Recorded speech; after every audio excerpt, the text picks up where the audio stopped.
कालू कौवा रानो नाम की चिड़िया के घर पर काम किया करता था। रानो चिड़िया उसे महीने की बहुत अच्छी सैलरी दिया करती थी, परंतु कालू कौवे की पत्नी, जिसका नाम गोरी कौवी था, वह तो बहुत लालची थी। वह चाहती थी कि रानो उसके पति को और भी ज्यादा सैलरी दिया करे। एक दिन गोरी कौवी अपने पति कालू से कहती है, अरे कालू जी, मैं सोच रही हूँ तुम कितने समय से काम कर रहे हो, परंतु अब तक न हमने नया घर बनाया और न ही मैंने कोई जेवर वगैरह खरीदा। क्यों ना कालू तुम रानो चिड़िया के घर पर चोरी करना शुरू कर दो। ऐसे तुम्हारे पास पैसा ही पैसा होगा और हम नया घर बनाएंगे और तो और मैं बहुत सारे गहने खरीदूंगी। हमारी जिंदगी बहुत अच्छी हो जाएगी। अरे गोरी, पागल तो नहीं हो ना तुम? चाहती क्या हो? तुम चाहती हो कि मैं रानो के घर चोरी करूं, और अगर रानो को पता लग गया ना तो वह मुझे पकड़कर पुलिस को दे देगी, फिर मैं काम से भी चला जाऊंगा। उसे कौन सा नौकरों की कमी है। हाँ, तो फिर मैं कल ही एक दिन काम करने के लिए जाऊंगी। तुम देखना कैसे अमीर बनते हैं हम। तुम में तो कोई हाल नहीं, मैं तुम्हें बताऊंगी कि पैसा कैसे कमाते हैं। कालू गोरी कौवे की बात मान जाता है। बस फिर ऐसे अगले दिन गोरी कौवी रानो चिड़िया के घर काम के लिए निकल पड़ती है। रानो चिड़िया गोरी को देखकर हैरान होती है। अरे कालू भाई नहीं आए क्या? आज आप काम करेंगी गोरी बहन? हाँ हाँ, मैं ही काम करूंगी आज। कालू की तबीयत ठीक नहीं है रानो बहन। चलें ठीक है, आप घर की सफाई कर दें, मैं तब तक अपने कुकू को झरने पे लेकर जाती हूँ। ऐसे रानो चिड़िया अपने बेटे को लिए झरने पर चली जाती है। रानो चिड़िया के जाने की देर थी कि गोरी जी फौरन से चिड़िया की अलमारी खोल लेती हैं। अलमारी में रखा था सामने ही एक सोने का हार। गोरी फौरन से उस हार को उठा लेती है। वह रानो के घर से निकलती है और भागी भागी अपने घर आती है। कालू भी डर जाता है। कालू कालू जल्दी ले लो ये हार, रानो अभी घर नहीं है। मैं फौरन से उसके घर चली जाती हूँ, उसको खबर ही नहीं होगी कि उसका हार मैंने चोरी किया है। जल्दी जाओ जल्दी, अगर रानो आ गई तो हमें जिंदा नहीं छोड़ेगी। बस फिर गोरी भागी भागी वहाँ से चली जाती है।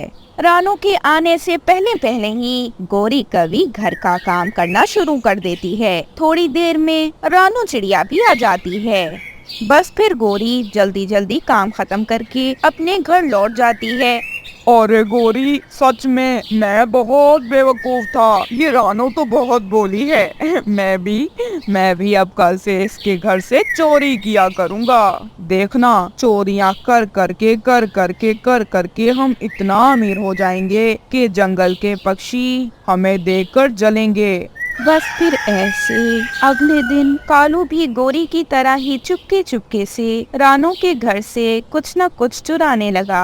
रानो चिड़िया बहुत परेशान थी। उसे समझ ही ना आ रहा था कि उसके घर का सामान आहिस्ता आहिस्ता करके कहाँ जा रहा है। बस फिर ऐसे रानो चिड़िया अपने घर में कैमरा लगवा लेती है, परंतु इस बात का कालू कौवे को नहीं पता था। ऐसे कैमरे में ये सब कुछ रिकॉर्ड हो जाता है जो कालू और उसकी पत्नी कर रहे थे।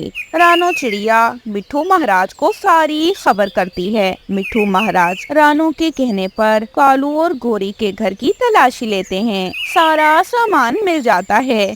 अरे मैंने ये सब कुछ नहीं चुराया। चिड़िया, मैं सच कह रही हूँ, ये सब तो कालू ने चुराया है। मुझे कोई सजा न देना। अरे ये लालची गोरी ही थी, इसके कहने पर ही मैंने ये सब किया है। मैं सच में बेकसूर हूँ, मेरा कोई कसूर नहीं है। प्लीज मुझे कोई सजा न देना। दुष्ट कौवो, तुम बहुत बुरे हो। मैंने तुम दोनों की कितनी मदद की, और कालू तुम तो इतना काम भी नहीं करते थे जितनी मैं तुम्हें सैलरी देती थी।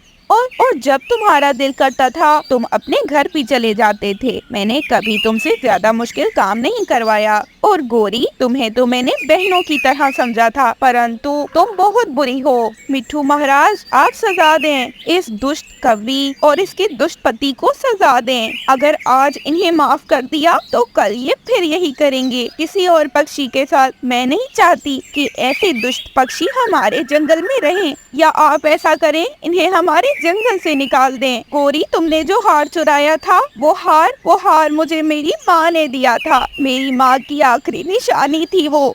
बस फिर मिट्ठू महाराज कालू और गोरी को 10 साल कैद करते हैं। उन्हें 10 साल की सजा होती है। गोरी और कालू अब दोनों जेल में एक दूसरे को सुना रहे थे।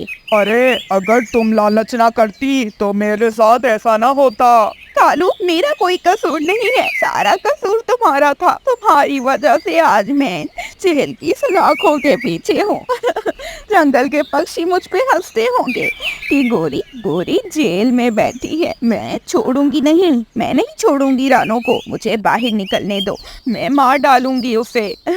हमने कौन सा कोई बड़ी गलती की थी, बस उसके घर का सामान ही तो चोरी किया था। अब हमें ये जेल की रोटी खानी पड़ती है। सब तुम्हारी गलती।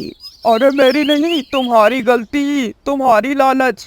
गलती तो दोनों की है, परंतु कुछ पक्षी ऐसे होते हैं जो कि अपनी गलती दूसरे पर डालते हैं पर कभी सुधरते नहीं। वो गलती बार बार करते हैं। ऐसे पक्षियों को सजा मिलनी चाहिए। रानो चिड़िया जंगल में बैठी तेज तेज रो रही थी। कमेंट करके जरूर बताइएगा। अगर आपको हमारी ये स्टोरी अच्छी लगी तो प्लीज हमारी स्टोरी को लाइक कर दें और चैनल को सब्सक्राइब करना बिल्कुल ना भूलिएगा। आपका बहुत बहुत धन्यवाद।